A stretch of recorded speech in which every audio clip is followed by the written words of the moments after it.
Sono continuate le audizioni in seconda commissione. Nella prima parte abbiamo terminato le audizioni delle associazioni di categoria per quanto riguarda il progetto di legge riguardante il consumo di suolo zero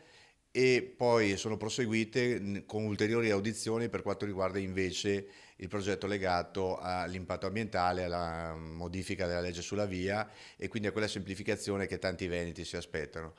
La giornata si è conclusa poi con ulteriori audizioni per quanto riguarda il piano di tutela delle acque, che ha visto la partecipazione in particolar modo di associazioni legate ai temi ambientali come il WWF, che hanno contribuito, credo, a dare alcune indicazioni che poi verranno recepite all'interno dell'esame da parte della Commissione per arrivare in tempi brevi all'approvazione e quindi all'invio in Consiglio regionale di questo importante parere.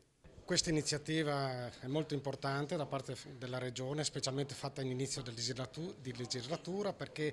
ci permette di poter fare una riflessione, probabilmente anche di definire una normativa molto importante e strategica per lo sviluppo economico e sociale del nostro territorio.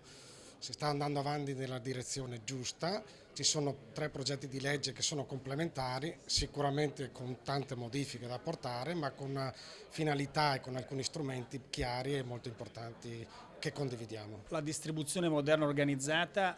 è un settore che è molto attento alla sostenibilità. Il tema del consumo di suolo fa parte dei temi della sostenibilità ed è un tema a cui anche noi siamo molto attenti e siamo convinti che si debba andare verso il consumo di suolo netto zero, cioè la possibilità che si possa realizzare del nuovo edificato anche dove oggi non c'è e si possano andare a recuperare aree degradate magari facendole diventare agricole.